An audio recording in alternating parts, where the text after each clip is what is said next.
सतनाम श्री वाहिगुरु साहिब जी। धरन गगन नवखंड मह जोत स्वै रूपी रहे पार। मन मथुरा कछ भेद नहीं, गुर अर्जुन प्रतख हर। दीन अते दुनिया दे मालक शब्द गुरु धन धन श्री गुरु ग्रंथ साहिब जी की पावन हजूरी अंदर सज रहे सुंदर दीवाना विच हाजरी भर रहे गुरु खालसा गुरु की साजी नवाजी साध संगत जीओ। धनता दे जोग हाँ वड्डियां भागां करके वड्डियां दे पुरब मनाउण दा इस भाग प्राप्त हुंदा है। शहीदां दे सरताज सतगुरु धन श्री गुरु अर्जन देव साहिब जी महाराज की महान जो शहादत का ये दिन है, समूह जगत विच बड़े अदब सन्मान दे नाल मनाया जा रहा है। साहिब सतगुरु गुरु अर्जन देव साहिब जी महाराज का पावन प्रकाश 15 अप्रैल 1563 ईस्वी नूं गुरु रामदास साहिब जी महाराज के घर माता भानी जी की मुबारक कुखों गोइंदवाल साहिब जी की पावन धरती ते होया है। बचपन दे 11 साल साहिब सतगुरु श्री गुरु अमरदास साहिब जी महाराज की मुबारक पवित्र चरनां की शोह संगत करन दा सुभाग प्राप्त होया। साहिब सतगुरु सच्चे पातशाह जी दे बचपन दीयां गल्लां जो विद्वान इतिहासकार लिखते हैं कि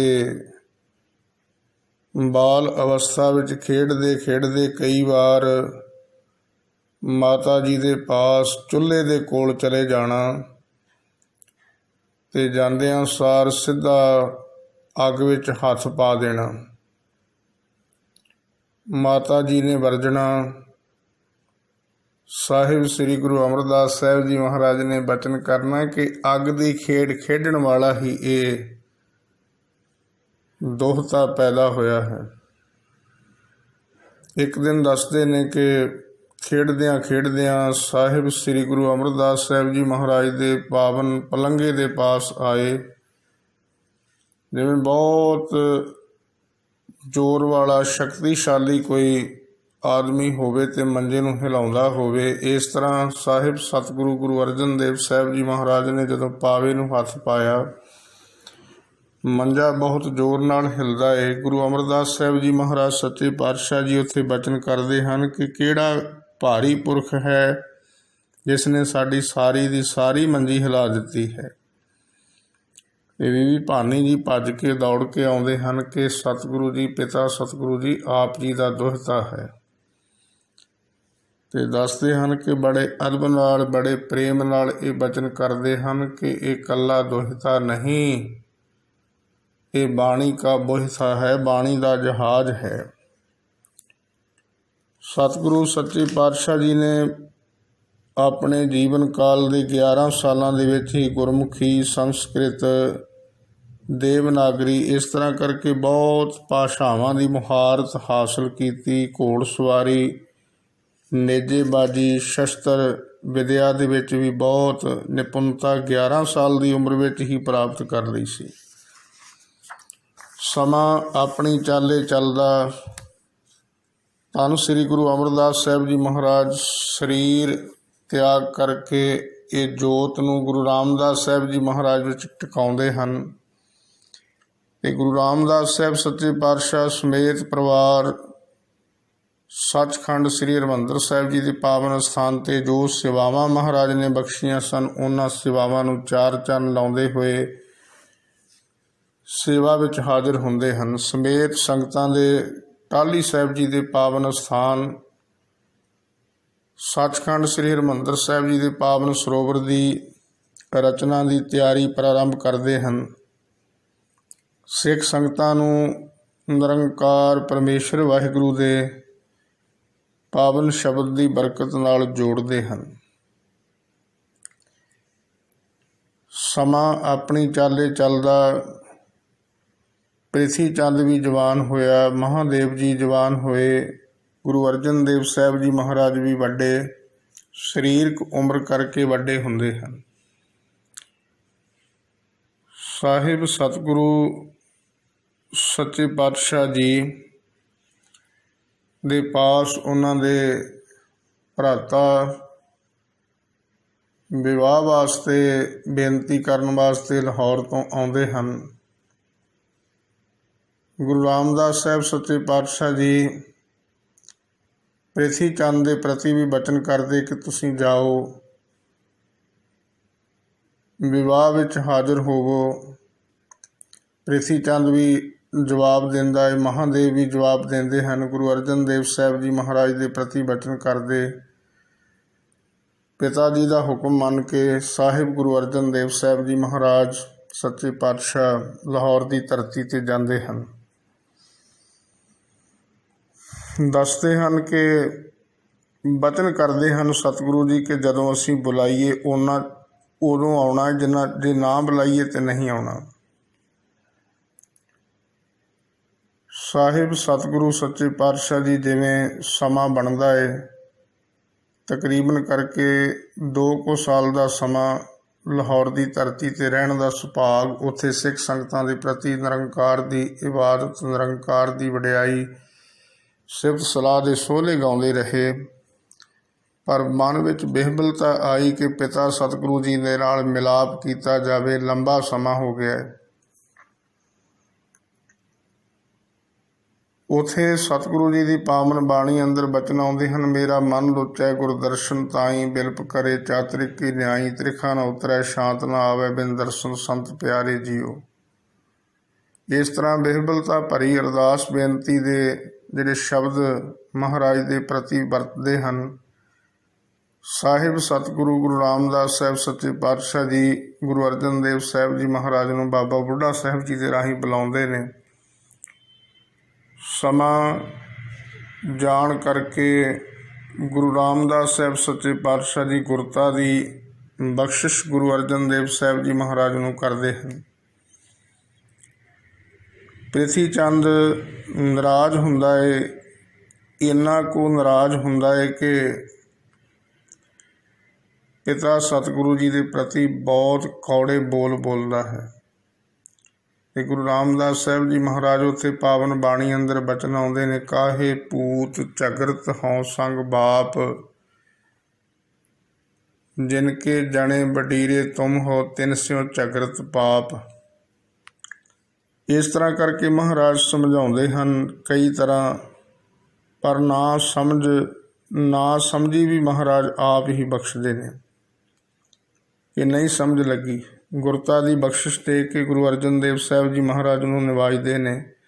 ਹੁਣ ਕ੍ਰੋਧ ਹੋਰ ਭਾਰੀ ਵੱਧਦਾ ਜਾਂਦਾ ਹੈ ਤੇ ਪ੍ਰਿਥੀ ਚੰਦ ਸ੍ਰੀ ਗੁਰੂ ਅਰਜਨ ਦੇਵ ਸਾਹਿਬ ਜੀ ਮਹਾਰਾਜ ਸੱਚੇ ਪਾਤਸ਼ਾਹ ਉੱਤੇ ਸੁਲੱਭੀ ਖਾਂ ਨੂੰ ਵੀ ਚੜ੍ਹਾ ਕੇ ਲਿਆਉਂਦਾ ਹੈ ਤੇ ਉੱਥੇ ਸਿੱਖ ਸੰਗਤਾਂ ਮਹਾਰਾਜ ਦੇ ਚਰਨਾਂ 'ਚ ਅਰਦਾਸ ਬੇਨਤੀ ਕਰਦੀਆਂ ਹਨ ਕਿ ਮਹਾਰਾਜ ਕਿਸੇ ਨਾ ਕਿਸੇ ਤਰ੍ਹਾਂ ਹੋ ਸਕੇ ਤੇ ਸੁਲੱਭੀ ਖਾਂ ਨਾਲ ਸਲਾਹ ਕੀਤੀ ਜਾ ਸਕੇ। ਉੱਥੇ ਮਤੇ ਪਾਸ ਕਰਦੇ ਹਨ ਜਿਹੜੇ ਗੁਰਬਾਣੀ ਵਿੱਚ ਵੀ ਮਹਾਰਾਜ ਸੱਚੇ ਪਾਤਸ਼ਾਹ ਜੀ ਨੇ ਲਿਖਤੀ ਰੂਪ ਵਿੱਚ ਦਰਜ ਕੀਤੇ ਹੋਏ ਹਨ। ਪ੍ਰਥਮੇ ਮਤਾ ਜੇ ਪੱਤਰੀ ਚਲਾਵੋ, ਦੁਤੀਏ ਮਤਾ ਜੇ ਦੋਏ ਮਾਨੁਖ ਪਹੁੰਚਾਓ, ਤ੍ਰਿਤੀਏ ਮਤਾ ਕਿਛ ਕਰੋ ਉਪਾਇਆ। ਇਹ 3 ਤਰ੍ਹਾਂ ਦੇ ਮਤੇ ਪੇਸ਼ ਕਰਦੇ ਹਨ ਕਿ ਇੱਕ ਪੱਤਰਿਕਾ ਲਿਖ ਕੇ ਭੇਜੀ ਜਾਵੇ ਜਿਹਦੇ ਵਿੱਚ ਮਤਾ ਪਾਸ ਕੀਤਾ ਜਾਵੇ ਕਿ ਸਲਾਹ ਕਰ ਲਓ। ਫਿਰ 2 ਮਨੁੱਖ ਭਾਈ ਗੁਰਦਾਸ ਜੀ, ਬਾਬਾ ਬੁੱਢਾ ਸਾਹਿਬ ਜੀ ਵਰਗੇ ਗੁਰਸਿੱਖਾਂ ਦੇ ਭੇਜਣ ਦੇ ਸੰਬੰਧ ਵਿੱਚ ਬਚਨ ਕਰਦੇ ਹਨ। ਅਤੇ ਤੀਸਰਾ ਮਤਾ ਕਿ ਅਸੀਂ ਜੰਗ ਲੜਾਂਗੇ ਇਹਨਾਂ ਦੇ ਨਾਲ ਜੇ ਲੜਨਾ ਚਾਹੁੰਦੇ ਹੋਣ। ਪਰ ਮਹਾਰਾਜ ਗੁਰੂ ਅਰਜਨ ਦੇਵ ਸਾਹਿਬ ਜੀ ਮਹਾਰਾਜ ਸ਼ਾਂਤ ਚਿੱਤ ਆਨੰਦ ਦੇ ਵਿੱਚ ਬੈਠੇ ਇਹ ਬਚਨ ਕਰਦੇ, ਮੈਂ ਸਭ ਕਿਛ ਛੋੜ ਪ੍ਰਭ ਤੂੰ ਹੀ ਧਿਆਇਆ, ਤੁਧ ਨੂੰ ਛੋੜ ਜਾਈਐ ਪ੍ਰਭ ਕਹਿ ਧਾਰ। ਇਸ ਤਰ੍ਹਾਂ ਕਰਕੇ ਮਹਾਰਾਜ ਅਕਾਲ ਪੁਰਖ ਵਾਹਿਗੁਰੂ ਦੀ ਉਸਤਤ ਕਰਕੇ ਸ਼ਬਦ ਬਚਨ ਕਰਦੇ ਹਨ। ਕਿ ਉਸ ਤੋਂ ਵੱਡਾ ਸੰਸਾਰ ਵਿੱਚ ਕੋਈ ਨਹੀਂ। ਇਹ ਦੱਸਦੇ ਹਨ ਕਿ ਜਦੋਂ ਸੁਲਹੀ ਖਾਂ ਆਪਣੇ ਪੁੱਤਰ ਭਤੀਜੇ ਸੁਲੱਭੀ ਖਾਂ ਨੂੰ ਭੇਜਦਾ, ਉਹਦੀ ਰਾਹ 'ਚ ਹੀ ਕਿਸੇ ਕਾਰਨ ਕਰਕੇ ਮੌਤ ਹੋ ਜਾਂਦੀ ਹੈ ਕਿ ਜੇ ਸੁਲਹੀ ਖਾਂ ਚੜ੍ਹ ਕੇ ਆਉਂਦਾ ਹੈ ਬੇਅੰਤ ਫੌਜਾਂ ਦੇ ਨਾਲ, ਅਤੇ ਉਹ ਭੱਠੇ ਦੀ ਅੱਗ ਵਿੱਚ ਸੜ ਕੇ ਉਹਦੀ ਮੌਤ ਹੁੰਦੀ ਹੈ। ਸੁਲਹੀ ਥੇ ਨਾਰਾਇਣ ਰਾਖ, ਸੁਲਹੀ ਕਾ ਹਾਥ ਕਹੀਂ ਨਾ ਪਹੁੰਚੈ, ਸੁਲਹੀ ਹੋਏ ਮੂਆ ਨਾ ਪਾਕ। ਇਸ ਤਰ੍ਹਾਂ ਕਰਕੇ ਸੱਚੇ ਪਾਤਸ਼ਾਹ ਜੀ ਉਸਤਤ ਵਿੱਚ ਇਹ ਬਚਨ ਕਰਦੇ ਹਨ ਨਿਰੰਕਾਰ ਦੀ ਕਿ ਪਰਮੇਸ਼ਰ ਵਾਹਿਗੁਰੂ ਆਪ ਹੀ ਸਹਾਇਤਾ ਆਪਣੇ ਪਿਆਰਿਆਂ ਦੀ ਕਰਦਾ ਹੈ, ਆਪਣੇ ਭਗਤਾਂ ਦੀ ਰੱਖਿਆ ਕਰਦਾ ਹੈ, ਭਗਤਾਂ ਨੂੰ ਹਰ ਥਾਂ ਦੇ ਉੱਤੇ ਮਾਣ ਬਖਸ਼ਦਾ ਹੈ। ਉੱਧਰੋਂ ਚੰਦੂ ਆਪਣੀ ਲੜਕੀ ਦਾ ਰਿਸ਼ਤਾ ਸਤਿਗੁਰੂ ਗੁਰੂ ਹਰਗੋਬਿੰਦ ਸਾਹਿਬ ਸੱਚੇ ਪਾਤਸ਼ਾਹ ਜੀ ਦੇ ਵਾਸਤੇ ਭੇਜਦਾ ਹੈ, ਅਤੇ ਜਦੋਂ ਚੰਦੂ ਦੀ ਲੜਕੀ ਦਾ ਰਿਸ਼ਤਾ ਭੇਜਦਾ ਹੈ, ਸਭ ਕੁਝ ਭੇਜਦਾ ਹੈ ਥਾਲ ਵਿੱਚ, ਅਤੇ ਉਸ ਸਮੇਂ ਜਿਹੜੀ ਚੰਦੂ ਨੇ ਬੋਲੇ ਨੇ ਕਿ ਜਦੋਂ ਉਹ ਰਿਸ਼ਤੇ ਦੇ ਸੰਬੰਧੀ ਪੱਕੀ ਗੱਲ ਕਰਕੇ ਦੱਸਦਾ ਹੈ ਅਤੇ ਚੁਬਾਰੇ ਦੀ ਇੱਟ ਮੋਰੀ ਨੂੰ ਲਾਉਣ ਦੀ ਇਹ ਗੱਲ ਕਰਦਾ ਹੈ। ਦਿੱਲੀ ਦੀਆਂ ਸਿੱਖ ਸੰਗਤਾਂ ਨੇ ਬੇਨਤੀ ਕੀਤੀ, ਮਹਾਰਾਜ ਚੰਦੂ ਆਪਣੀ ਬੋਲੀ ਇਸ ਤਰ੍ਹਾਂ ਦੀ ਬੋਲਦਾ ਹੈ, ਇਹਨਾਂ ਦਾ ਰਿਸ਼ਤਾ ਆਪਾਂ ਨੂੰ ਸਵੀਕਾਰ ਨਹੀਂ ਕਰਨਾ ਚਾਹੀਦਾ। ਅਤੇ ਜਿਵੇਂ ਸਿੱਖ ਸੰਗਤਾਂ ਬਚਨ ਕਰਦੀਆਂ ਨੇ, ਬੇਨਤੀ ਕਰਦੀਆਂ ਨੇ, ਉਵੇਂ ਸਤਿਗੁਰੂ ਗੁਰੂ ਅਰਜਨ ਦੇਵ ਸਾਹਿਬ ਸੱਚੇ ਪਾਤਸ਼ਾਹ ਜੀ ਫਿਰ ਇਹਨਾਂ ਦਾ ਰਿਸ਼ਤਾ ਮੋੜਦੇ ਨੇ ਕਿ ਨਹੀਂ, ਅਸੀਂ ਰਿਸ਼ਤਾ ਨਹੀਂ ਲੈ ਸਕਦੇ। ਸਾਹਿਬ ਸਤਿਗੁਰੂ ਸੱਚੇ ਪਾਤਸ਼ਾਹ ਜੀ ਕਿਰਪਾ ਦੇ ਖਜ਼ਾਨੇ, ਮਿਹਰਾਂ ਦੇ ਸਾਈਂ, ਸ਼ਾਂਤੀ ਦੇ ਪੁੰਜ ਸਤਿਗੁਰੂ ਜੀ ਨੇ ਸ੍ਰੀ ਗੁਰੂ ਗ੍ਰੰਥ ਸਾਹਿਬ ਸੱਚੇ ਪਾਤਸ਼ਾਹ ਜੀ ਦੀ ਪਾਵਨ ਲਿਖਤ ਦੀ ਸਾਰੀ ਜਿਹੜੀ ਰਚਨਾ ਹੈ ਭਾਈ ਗੁਰਦਾਸ ਜੀ ਦੇ ਪਾਸੋਂ ਆਪਣੀ ਨਜ਼ਰਸਾਨੀ ਹੇਠ ਕਰਵਾਈ ਹੈ। ਸੱਚਖੰਡ ਸ੍ਰੀ ਹਰਿਮੰਦਰ ਸਾਹਿਬ ਜੀ ਦੇ ਪਾਵਨ ਅਸਥਾਨ, ਜਿਨ੍ਹਾਂ ਦੀਆਂ ਸਾਰੀਆਂ ਸੇਵਾਵਾਂ ਕਰਕੇ ਸੁੰਦਰ ਅਸਥਾਨ ਤਿਆਰ ਕੀਤੇ, ਜਿਸ ਦੇ ਵਿੱਚ ਸ੍ਰੀ ਗੁਰੂ ਗ੍ਰੰਥ ਸਾਹਿਬ ਸੱਚੇ ਪਾਤਸ਼ਾਹ ਜੀ ਦਾ ਪ੍ਰਕਾਸ਼ ਕੀਤਾ ਗਿਆ। ਆਪ ਸਤਿਗੁਰੂ ਸ੍ਰੀ ਗੁਰੂ ਅਰਜਨ ਦੇਵ ਸਾਹਿਬ ਜੀ ਮਹਾਰਾਜ ਇੱਕ ਪਾਸੇ ਹੋ ਕੇ ਬੈਠਦੇ ਰਹੇ, ਤੇ ਸ਼ਾਮ ਦੇ ਸਮੇਂ ਜਿੱਥੇ ਕੋਠਾ ਸਾਹਿਬ ਜੀ ਦਾ ਪਾਵਨ ਅਸਥਾਨ ਹੈ, ਮਹਾਰਾਜ ਸੱਚੇ ਪਾਤਸ਼ਾਹ ਜੀ ਦੇ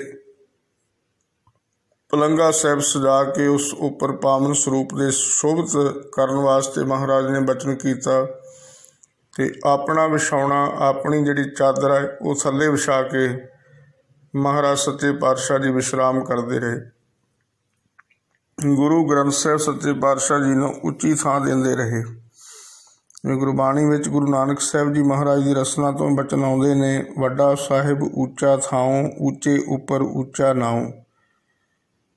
ਅਤੇ ਗੁਰੂ ਅਰਜਨ ਦੇਵ ਸਾਹਿਬ ਜੀ ਮਹਾਰਾਜ ਬਚਨ ਕਰਦੇ, ਪੋਥੀ ਪਰਮੇਸ਼ਰ ਕਾ ਥਾਨ, ਸਾਧ ਸੰਤ ਗਾਵੇ ਗੁਣ ਗੋਬਿੰਦ, ਪੂਰਨ ਬ੍ਰਹਮ ਗਿਆਨ। ਬਾਣੀ ਗੁਰੂ ਹੈ ਬਾਣੀ ਵਿੱਚ ਬਾਣੀ, ਅੰਮ੍ਰਿਤ ਸਾਰੇ ਗੁਰਬਾਣੀ ਕਹੈ, ਸੇਵਕ ਜਨ ਮਾਨੈ, ਪ੍ਰਤੱਖ ਗੁਰੂ ਨਿਸਤਾਰੇ। ਇਵੇਂ ਸਤਿਗੁਰੂ ਸੱਚੇ ਪਾਤਸ਼ਾਹ ਜੀ ਦੀ ਬਹੁਤ ਭਾਰੀ ਵਡਿਆਈ ਸਿਫਤ ਸਲਾਹ ਕਰਦੇ ਨੇ।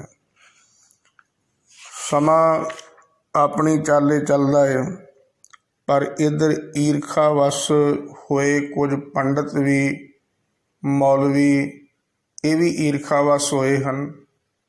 ਦੂਸਰੇ ਪਾਸੇ ਪ੍ਰਿਥੀ ਚੰਦ ਅਤੇ ਚੰਦੂ ਵਰਗੇ ਸਮੇਂ ਦੀ ਜਿਹੜੀ ਬਾਦਸ਼ਾਹਤ ਹੈ ਉਹਦੇ ਕੋਲ ਜਾ ਕੇ ਸ਼ਿਕਾਇਤਾਂ ਕਰਦੇ ਨੇ,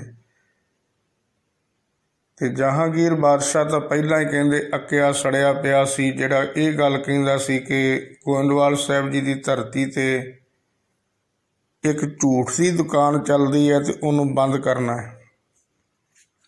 ਸਤਿਗੁਰੂ ਗੁਰੂ ਅਰਜਨ ਦੇਵ ਸਾਹਿਬ ਸੱਚੇ ਪਾਤਸ਼ਾਹ ਜੀ ਨੂੰ ਲਾਹੌਰ ਦੀ ਧਰਤੀ 'ਤੇ ਬੁਲਾਇਆ ਗਿਆ। ਸਾਹਿਬ ਗੁਰੂ ਅਰਜਨ ਦੇਵ ਸਾਹਿਬ ਜੀ ਮਹਾਰਾਜ ਸੱਚੇ ਪਾਤਸ਼ਾਹ ਆਪਣੇ ਜਾਣ ਤੋਂ ਪਹਿਲਾਂ ਆਪਣੇ ਸਾਹਿਬਜ਼ਾਦੇ ਧੰਨ ਸ੍ਰੀ ਗੁਰੂ ਹਰਗੋਬਿੰਦ ਸਾਹਿਬ ਜੀ ਮਹਾਰਾਜ ਨੂੰ ਬਾਬਾ ਬੁੱਢਾ ਸਾਹਿਬ, ਭਾਈ ਗੁਰਦਾਸ ਜੀ ਵਰਗੇ ਐਸੇ ਗੁਰਸਿੱਖਾਂ ਦੇ ਰਾਹੀਂ ਗੁਰਤਾ ਦੀ ਜਿਹੜੀ ਰਸਮ ਹੈ ਉਹ ਆਪ ਕਰਕੇ, ਅਤੇ ਇਹ ਬਚਨ ਕਰਦੇ ਹਨ ਕਿ ਇਹ ਸਰੀਰ ਅੱਜ ਹੈ, ਕੱਲ੍ਹ ਨਹੀਂ ਹੋਵੇਗਾ। ਇਹ ਸਦੀਵ ਕਾਲ ਰਹਿਣ ਵਾਲਾ ਨਹੀਂ ਹੈ, ਇੱਕ ਦਿਨ ਇਹ ਸਰੀਰ ਛੁੱਟਣਾ ਹੈ। ਤੇ ਸਾਹਿਬ ਸਤਿਗੁਰੂ ਜੀ ਨੇ ਇਸ ਤਰ੍ਹਾਂ ਦੇ ਬਚਨ ਕਰਕੇ ਗੁਰੂ ਹਰਗੋਬਿੰਦ ਸਾਹਿਬ ਜੀ ਮਹਾਰਾਜ, ਬਾਬਾ ਬੁੱਢਾ ਸਾਹਿਬ ਜੀ ਸਭ ਸਿੱਖਾਂ ਨੂੰ ਸਮਝਾਇਆ ਹੈ। ਹਰਿਮੰਦਰ ਸਾਹਿਬ ਜੀ ਦੇ ਪਾਵਨ ਸਥਾਨ ਤੋਂ 5 ਸਿੱਖ, ਭਾਈ ਮੋਖਾ, ਭਾਈ ਪੈੜਾ, ਭਾਈ ਲੰਗਾਹਾ, ਬਾਬਾ ਬਿਧੀ ਚੰਦ, ਭਾਈ ਪ੍ਰਾਣਾ ਦੇ ਨਾਲ ਲੈ ਕੇ ਪਿਪਲੀ ਸਾਹਿਬ ਜੀ ਦੇ ਸਥਾਨ ਤੱਕ ਆਉਂਦੇ ਹਨ। ਸਮੇਤ ਸੰਗਤਾਂ ਮਹਾਰਾਜ ਨੂੰ ਤੋਰਨ ਵਾਸਤੇ ਆਉਂਦੀਆਂ ਨੇ। ਉੱਥੇ ਬਾਬਾ ਬੁੱਢਾ ਸਾਹਿਬ ਜੀ ਸੱਚੇ ਪਾਤਸ਼ਾਹ ਜੀ ਦੇ ਅਨ ਸੇਵਕ ਉਹਨਾਂ ਨੂੰ ਬਾਂਹ ਪਕੜਾ ਕੇ ਬਚਨ ਕਰਦੇ ਨੇ ਕਿ ਬਾਬਾ ਜੀ ਇਸ ਲਾਲ ਦੀ ਬਾਂਹ ਪਕੜ ਕਰਕੇ ਰੱਖਣੀ। ਕਿ ਗੁਰੂ ਹਰਗੋਬਿੰਦ ਸਾਹਿਬ ਸੱਚੇ ਪਾਤਸ਼ਾਹ ਜੀ ਦੇ ਪ੍ਰਤੀ ਬਚਨ ਕਰਦੇ ਕਿ ਬਾਬਾ ਜੀ ਦਾ ਬਚਨ ਕਦੀ ਵਾਸਤੇ ਤੁਸੀਂ ਮੋੜਨਾ ਨਹੀਂ, ਜੋ ਕਿ ਆਖਰੀ ਸਾਹ ਤੱਕ ਬਾਬਾ ਬੁੱਢਾ ਸਾਹਿਬ ਜੀ ਸੰਸਾਰ ਵਿੱਚ ਜਿੱਥੇ ਰਹੇ ਹਨ। ਤੇ ਬਾਬਾ ਬੁੱਢਾ ਸਾਹਿਬ ਜੀ ਦਾ ਬਚਨ ਗੁਰੂ ਹਰਗੋਬਿੰਦ ਸਾਹਿਬ ਸੱਚੇ ਪਾਤਸ਼ਾਹ ਜੀ ਨੇ ਮੋੜਿਆ ਨਹੀਂ। ਪਿਪਲੀ ਸਾਹਿਬ ਦੇ ਸਥਾਨ ਤੋਂ ਸਿੱਖ ਸੰਗਤਾਂ ਨੂੰ ਖੁਸ਼ੀ ਦੇ ਕੇ ਆਪ ਲਾਹੌਰ ਦੀ ਧਰਤੀ ਤੇ 5 ਸਿੱਖਾਂ ਦੇ ਨਾਲ ਪਹੁੰਚਦੇ ਹਨ ਭਾਈ ਸੱਧੂ ਦੇ ਘਰ।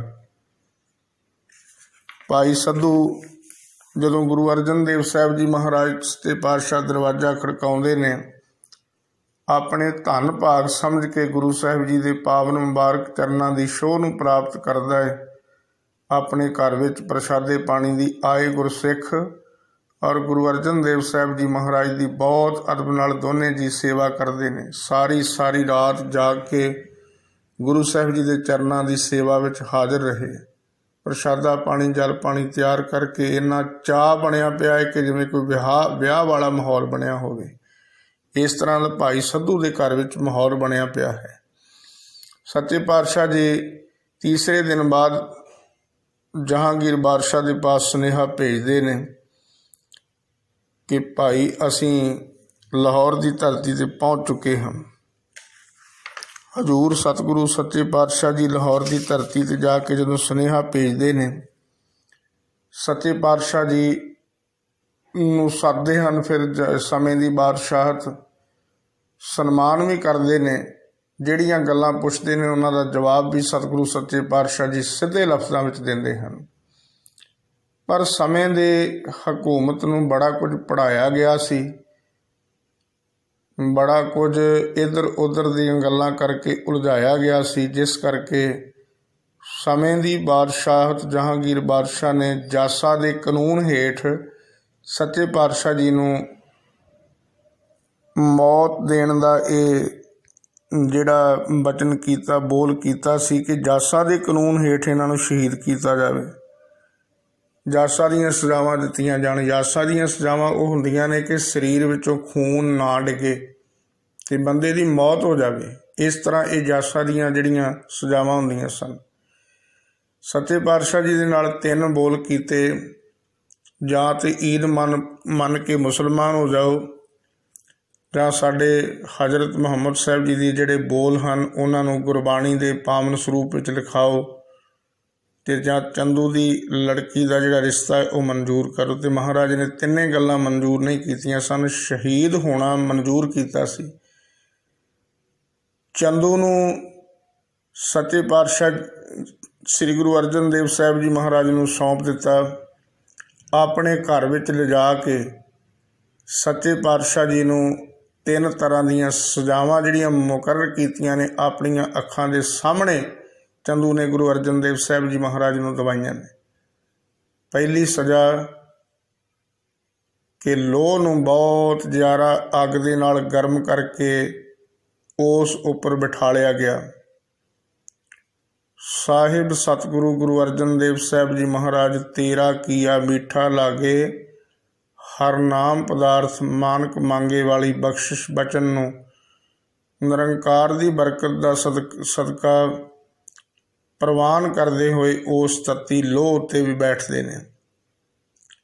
ਸਤਿਗੁਰੂ ਗੁਰੂ ਅਰਜਨ ਦੇਵ ਸਾਹਿਬ ਜੀ ਮਹਾਰਾਜ ਸੱਚੇ ਪਾਤਸ਼ਾਹ ਆਪ ਸਮਰੱਥ ਗੁਰੂ ਹਨ।